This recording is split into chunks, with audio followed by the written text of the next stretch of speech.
میں اسلاف، ہمارے اسلاف جو تھے وہ اللہ سے اس طرح مانگتے تھے، یہ نہیں کہ دے گا کہ نہیں، دعاواں منگیاں ہوئی ہیں نالکن اللہ پر سنتا ہے کہ نہیں، اللہ دے گا کہ نہیں، یہ یقین نہیں۔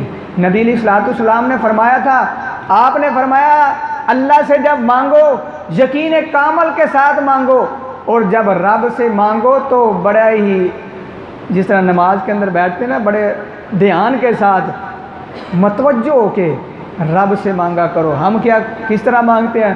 سلام پھیرا دعا مانگتے ہیں، کبھی سجی دیکھ رہے ہیں، کبھی قاری صاحب دعا مانگتے ہیں تو نہ منگن والا نو پتہ ہے، نہ جو آمین کہہ رہا ہے کہ قاری صاحب منگدے کے پہ نے، کوئی علم نہیں، صرف دائیں دیکھ رہا ہے، کوئی بائیں دیکھ، آمین آمین مانگ کے گئے کوئی پتہ نہیں۔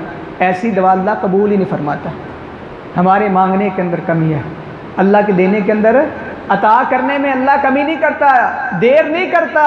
تو آئیے اللہ کا قرآن کیا کہتا ہے، فرمایا وَقَالَ رَبُّكُمُ ادْعُونِي أَسْتَجِبْ لَكُمْ إِنَّ الَّذِينَ يَسْتَكْبِرُونَ عَنْ عِبَادَتِي سَيَدْخُلُونَ جَهَنَّمَ دَاخِرِينَ۔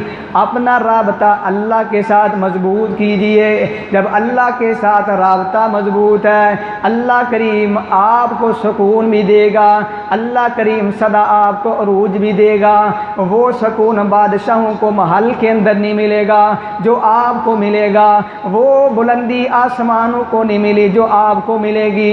وہ کون سا بندہ ہے جو اللہ کے ساتھ اپنا رابطہ مضبوط کر لیتا ہے، نماز کے ذریعے، زکوٰۃ کے ذریعے، دعا کے ذریعے۔